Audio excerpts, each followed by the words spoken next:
already been on the paleo diet for about 5 years. And describe paleo diet, if you don't mind, real quick, because some people don't know the exact, components terms, of it. Yeah. So I had been on a low-fat vegetarian diet since medical school, because I thought that was, heart healthy, the way to go. And when I got the MS, I read the Swank book. I thought, okay, go really low fat.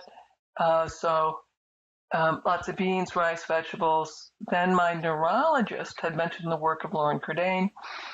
I read his books on the paleo diet, read his papers, and after a big meditation and thoughtfulness, I went back to eating meat. So I drop all grains, all legumes, and dairy. I'm eating more meat. I'm eating vegetables. And the next year, I'm in a tilt-recline wheelchair. Yeah, so basically, paleo describes sort of an anthropologic perspective on what we should be eating in modern day life. There's other diets that fit other people necessarily, but in general, paleo has gained a lot of attention because it is consistent with millions of years of human evolution. And it's really nutrient dense, because you take out the sugar, you take out the processed foods. If you eat vegetables and eat meat, fish, poultry, it's a very nutrient dense diet. It's different than the dietary guidelines diet. So a lot of the conventional physicians and dietitians would at first really condemn the paleo diet because it took out dairy and it took out whole grains. And cholesterol. They were worried about the meat and then maybe the stearic acid and some of the fats that are in meats that may be contributing to heart disease, colon cancer. So there's that. Yeah, and the TMAO. So there are huge. There's a lot of criticism of the paleo diet, but at the time I started actually. The year before I got in the wheelchair, I'm in the wheelchair. But Ailey, I felt like, okay, I'm doing something. Yeah. There's a scientific rationale. And, it takes a long time to rebuild the brain, the nervous system. It's about 7 years. If we look at it, molecule by molecule, it's like, okay, I don't know how long it's going to take. And maybe all I can get is to slow things down. Because all of my physicians, every one of them, and I'd seen quite a few neurologists over the years, they always said, you're in the progressive phase. The name of the game is to slow the decline. So I knew that, I wasn't going to get better. I was just going to slow the decline. And as I, describe what I'm doing, I'm doing electrostimulation. I'm doing more supplements, not to get better, because I know I cannot get better. I've accepted that. But, I can walk a little bit in the house. I can feed myself yet. That's worth a lot. That's worth a lot considering where you had come from. And that had a lot to do with your diet and your basically learning from functional. And do you mind if I show pictures that you have on your website that you were basically... Oh, yeah. I think this is really telling. I'm just leaning into the mic too much probably. But, here you were when you were first diagnosed. And when you started the process of paleo and functional medicine training, and then here you are a year later. And I think that's pretty remarkable. And I think that's why, everyone is listening to you who has, autoimmune diseases, but particularly MS, because you've lived it, you're living it now. And, people want to hear what you have to say, given your research background and the work you do. When I recovered, and, stunned myself and my physicians, I walk into his office. That was really quite funny. They were looking around, and I'm sure that they didn't realize it was me. So I finally stood up, was waving my hand like, hey, it's Dr. Wahls. And they're like, oh my God, Dr. Wahls, you're walking. And so it was stunning how rapidly I went from being unable to sit up to being able to walk. Again, around the hospital, then when I got on my bike and we biked for the first time in 6 years, my son is crying, he's 16, my daughter 13, she's crying, Jackie's crying, I'm crying. And then that was in May. Then in October, Jackie signs me up for a courage ride, 18.5 miles. No, really? Bike ride? bike ride. And, Yeah. we're like, well, however far you go is going to be pretty heroic. And so I had to lay down and rest 3 times, but I finished 18.5 miles. And once again, everybody's crying. Wow. And of course, this changes how I think about disease and health. It will Right. change the way I practice medicine. And in the traumatic brain injury clinic, which I've been at now, actually quite successfully, my partners are saying, well, there's nothing we can do. We'll give you these antipsychotics so you don't get into a rage and hurt anyone. And we'll give you a smartphone, and we'll just have to watch and wait. And I come in and say, no, there's a whole lot we can do. We're gonna have you start taking Epsom salts baths. We're gonna get you to improve your diet, and I would convince people to try either a gluten-free vegetarian diet or a paleo diet, or at least work on improving their diets. And you could tell who I saw, because those folks would still have their spouses. They would still have their jobs 6 months later when they came back. And their severe headaches were much less. Their light sensitivity was less. And then in my primary care clinic, the residents are seeing the patients, so now I only get about 5 minutes instead of 20 minutes. So I have a tiny time with the vet. But I'm convincing about half these vets to make big changes on their diet, to get rid of the processed food, begin eating vegetables.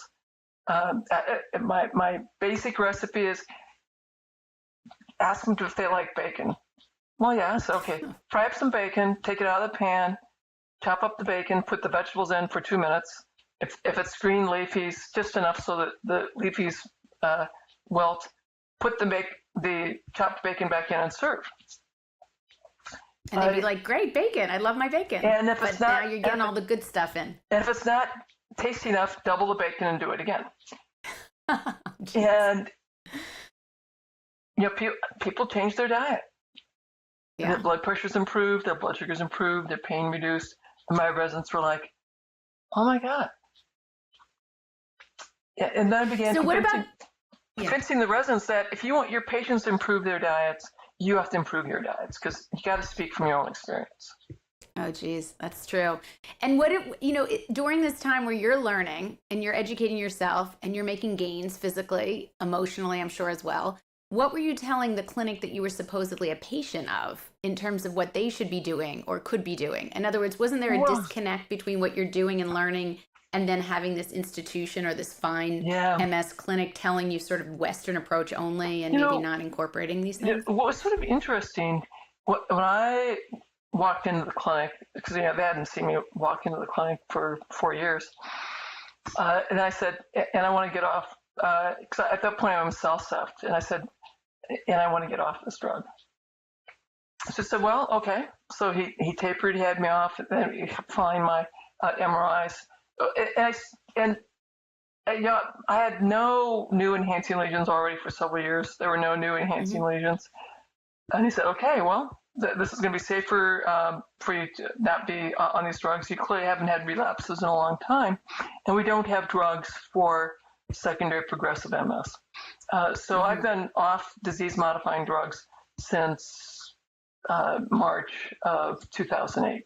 With my neurologist's blessing, and my MRIs look really marvelous. I still have some of my lesions, and my neurologist says, they're old. We don't expect them to disappear. But what is key is you clearly have remyelinated and bypassed all of that stuff.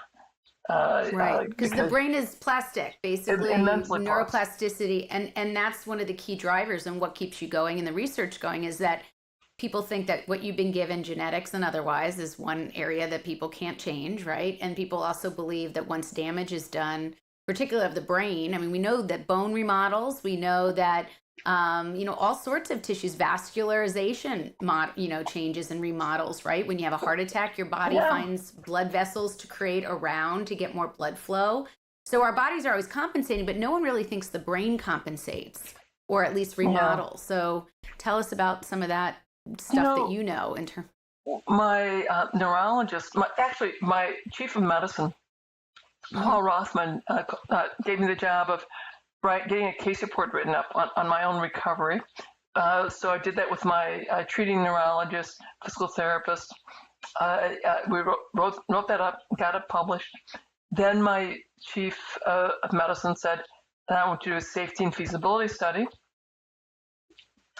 So it took me about a year to get the protocol written out, what I clearly had done, and to get it approved. My neurologist was on our study team, and we've got a PhD student to do my study basically as her dissertation, and a group in Canada gave us just a little bit of pilot seed money so I could buy the supplements that we put people on, and we got the electrical devices, and we had 20 people with secondary and primary progressive MS who implemented what I did. 19 made it to the 12 months. And as a group, we held their walking stable, which is really stunning. Half of them had clinically meaningful improvement, and half continued to decline. The fact that, and you'd expect all of them to decline 10 to 20%.